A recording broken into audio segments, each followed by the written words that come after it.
Lorsque Léonard arrive en France, il est donc malade, le bras gauche paralysé, mais il est gaucher, c'est le bras qui lui sert.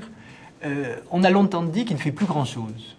On a ces témoignages donc qui le donnent comme philosophe, et on imagine qu'il passe la plupart de son temps à discuter avec le roi de choses et d'autres, de grands sujets, de tout ce qu'il a pu voir, connaître ou entendre au cours de sa vie qui a quand même été très riche. En vérité, cette opinion aujourd'hui est modifiée parce qu'on s'aperçoit que cette période est finalement incroyablement créatrice et qu'il a à cette époque un de ses projets à la fois les plus ambitieux, les plus complets et les plus étonnants.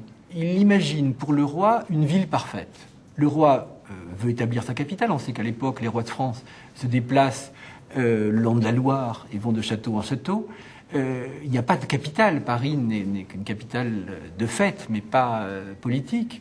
Et il imagine quelque chose de très étonnant, qui est une ville à peu près au centre géométrique de la France, Romorantin. Ce n'est pas choisi par hasard, c'est le lieu de naissance de la mère de François Ier. Et cette ville, il va la faire à l'image d'un corps, c'est-à-dire un cœur.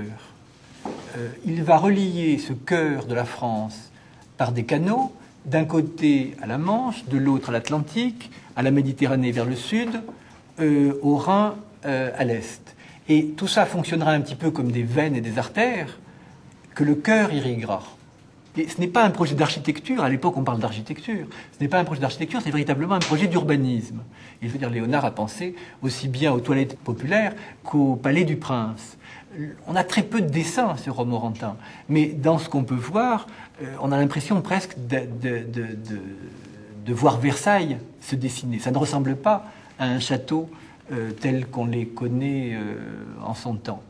Et Léonard va passer beaucoup de temps, les années qui lui restent à vivre en vérité, sur ce projet, auquel va être donné un début d'exécution.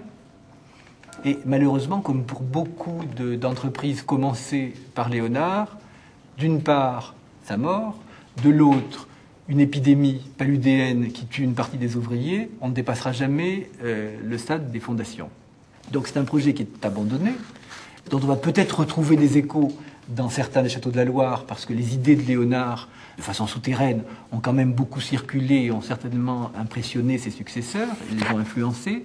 Mais on a surtout les traces d'un des plus grands plans d'urbanisme donc qui ait jamais vu le jour.